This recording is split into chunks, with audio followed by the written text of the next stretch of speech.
ప్రియా, నువ్వు ఎంటీ స్టమక్తో ఎన్ని యాపిల్స్ తినగలవు? I can eat 6 apples. 6 apples? Impossible. నువ్వు ఓన్లీ ఒక యాపిల్ మాత్రమే తినగలవు. నువ్వెలా చెప్పగలవు? సి, నువ్వు ఫస్ట్ యాపిల్ తినేటప్పుడు నీ స్టమక్ ఎంటీగా ఉంది, కానీ సెకండ్ యాపిల్ తినేటప్పుడు నువ్వు ఆల్రెడీ ఫస్ట్ యాపిల్ తిన్నావు కాబట్టి నీ స్టమక్ ఎంటీ కాదు.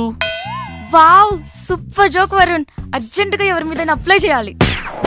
అరే అదేం లేదురా, చచ్చా అలా ఎందుకు అనుకుంటున్నావు ఊరికే. హర్ష, నీకు క్వశ్చన్ అడుగుతా, చెప్తావా? అడుగు. నువ్వు ఎంటీ స్టమక్ తో ఎన్ని యాపిల్స్ తినగలవు? నువ్వు 6 అని చెప్పుంటే నీకు మంచి జోక్ చెప్పి ఉండేదాన్ని కదా.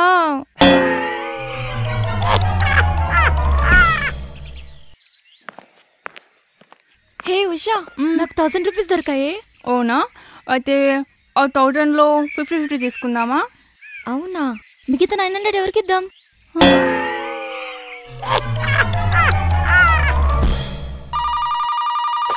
హలో హలో, ఇగో నా కంప్యూటర్ డబ్బాలా పాస్వర్డ్ టైప్ చేస్తుంటే అక్షరాలు బాగా సుక్కలు కనిపిస్తున్నాయి. ఏంది?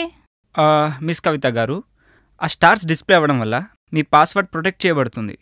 మీ వెనుక కానీ మీ పక్కన కానీ మీ చుట్టుపక్కల ఎవరికి మీ పాస్వర్డ్ కనపడకుండా ఆ స్టార్స్ ప్రొటెక్ట్ చేస్తాయి. గట్లనా? ఇగో గీడైతే ఎవరు లేరు, గని సుక్కలే కనిపిస్తున్నాయి. ఏంది?